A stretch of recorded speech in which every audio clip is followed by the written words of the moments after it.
আসসালামু আলাইকুম। এখন দেখবেন সংবাদ শিরোনাম। স্বদেশে তারেক রহমানকে অভ্যর্থনা জানানোর প্রস্তুতি, অর্ধ কোটি লোক সমাগমের প্রত্যাশা বিএনপির। গুম নির্যাতনের মামলায় ট্রাইব্যুনালে শেখ হাসিনা সহ 17 জনের বিচার শুরু। 21 জানুয়ারি সাক্ষ্য গ্রহণ, অব্যাহতি চেয়ে আসামি সেনা কর্মকর্তাদের আবেদন খারিজ।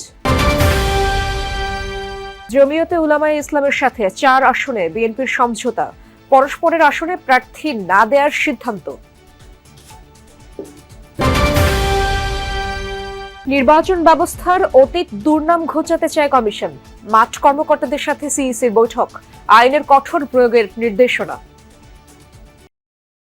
এতক্ষণ দেখছিলেন সংবাদ শিরোনাম, এখন দেখবেন বিস্তারিত।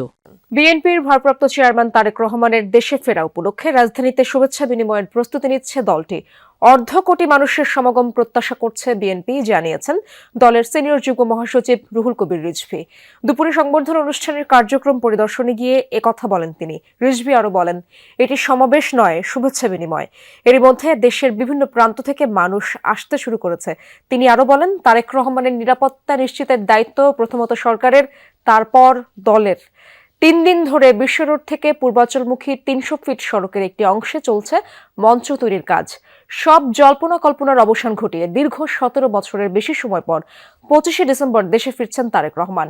ঢাকায় পৌঁছে 300 ফিটের শুভেচ্ছা বিনিময় অনুষ্ঠানের যোগ দেবেন তিনি। সেখান থেকে এভারকেয়ার হাসপাতালে যাবেন চিকিৎসাধীন মা বেগম খালেদা জিয়াকে দেখতে। 25 তারিখে এখানে মানে মানুষের মহামিলন এবং মহামেলায় পরিণত হবে, এই ব্যাপারে আমরা নিশ্চিত। এটা কিন্তু সমাবেশ না, এই যে জনসমাগম হবে তাদের সামনে শুভেচ্ছা দিয়ে উনি তার মা দেশনেত্রী বেগম খালেদা জিয়া তাকে দেখে তারপরে তিনি বাসায় যাবেন। অর্ধ কোটিরও বেশি মানুষের উপস্থিতি হবে সেদিন ঢাকায় ইনশাআল্লাহ।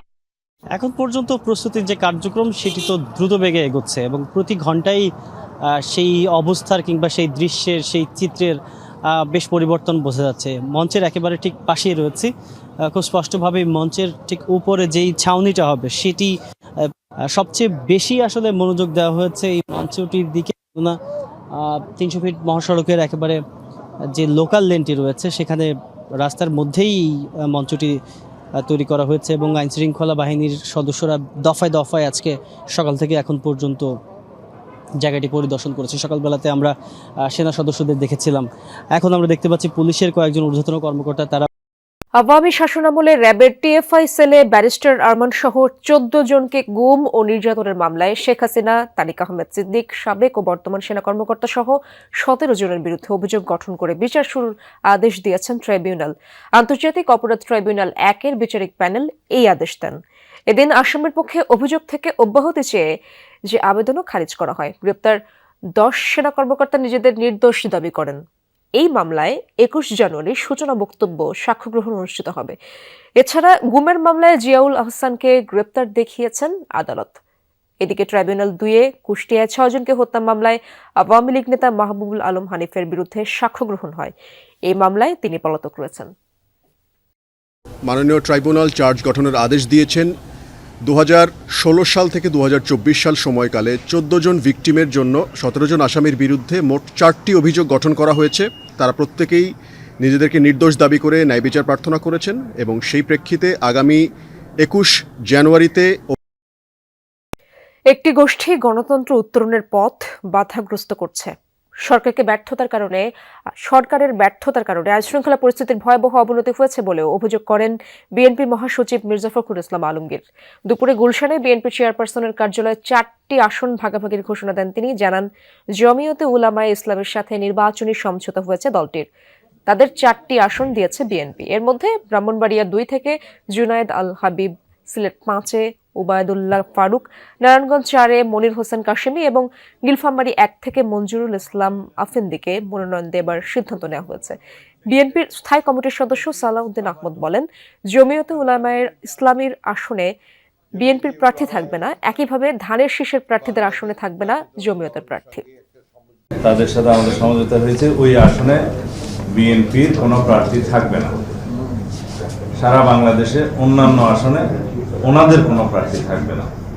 আমরা সেই সমঝোতার মধ্যে উপনীত হয়েছি। কিছু সংখ্যক ব্যক্তি মহল তারা এই ট্রানজিশনাল যে প্রসেস এটাকে বাধাগ্রস্ত করার জন্য ভয়ঙ্করভাবে চক্রান্ত করছে। আমরা বিএনপিকে 3 টার্ম দেখছি, যার কারণে আমরা বিএনপির উপরে আস্থা রাখতে পারি। নির্বাচন ব্যবস্থা ধ্বংস করেছে ইসি, এই অপবাদ ঘুচাতে চায় বর্তমান কমিশন। আইনের শাসন নিশ্চিত হলে সেটা সম্ভব বলে মনে করেন প্রধান নির্বাচন কমিশনার AMM নাসিরউদ্দিন। শান্তিপূর্ণ ও সুষ্ঠু নির্বাচনে সবার জন্য সমানভাবে আইন প্রয়োগ, সঠিকভাবে দায়িত্ব পালনের নির্দেশ দেন তিনি। এ সময় পুলিশের মহাপরিদর্শক জানান, নানা প্রতিবন্ধকতা সত্ত্বেও সফল ও শান্তিপূর্ণ নির্বাচন করতে সক্ষম বাহিনী।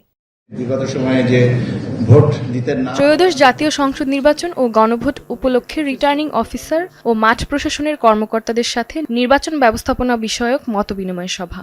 উপস্থিত ছিলেন বিভাগীয় কমিশনার, ডিসি, পুলিশের আইজি, স্বরাষ্ট্র ও জনপ্রশাসন মন্ত্রণালয়ের প্রতিনিধিরাও। এনরোলমেন্ট প্রসেস সেটা করি নাই।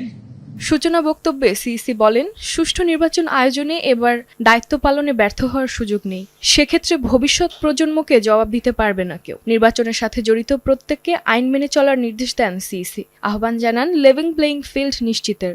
আমরা যদি সঠিকভাবে দায়িত্ব পালনে ব্যর্থ হই, আমরা আমাদের ভবিষ্যৎ প্রজন্মকে জবাব দিতে পারবো না রে ভাই।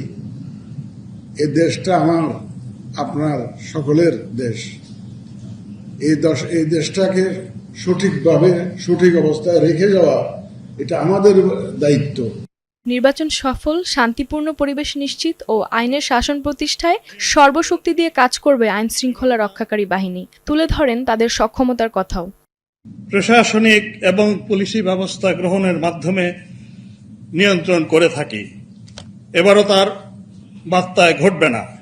পুলিশ প্রাইমেসি প্রতিষ্ঠা এবং প্রশাসনিক কঠোর পদক্ষেপ গ্রহণের মাধ্যমে আমাদেরকে আমাদের উদ্দিষ্ট লক্ষ্য হাসিল করতে হবে। যেহেতু একদিনে 2 ভোট, প্রতিবন্ধকতা ও উত্তরণের পরামর্শ দেন নির্বাচনী কর্মকর্তা ও ম্যাজিস্ট্রেটরা। অতীতের যে কোনো সময়ের তুলনায় নিরপেক্ষ নির্বাচন করার প্রত্যয় ব্যক্ত করেন তারা। আমরা বিশ্বাস করি এবং আমরা আশা রাখি যে আমাদের এই দায়িত্ব আমরা সঠিকভাবে পালন করব। আমরা গণভোটের প্রচার প্রচারণা সম্পর্কে উদ্বুদ্ধকরণের জন্য একটি কর্ম পরিকল্পনা মন্ত্রিপরিষদ বিভাগ থেকে আমরা 22 ডিসেম্বর গতকাল আমরা একটি কর্ম পরিকল্পনা প্রণয়ন করে একটি পত্র জারি করেছি। আইন বিধিবিধান মেনে কাজ করলে ইসি পাশে থাকবে, আশ্বস্ত করেন প্রধান নির্বাচন কমিশনার।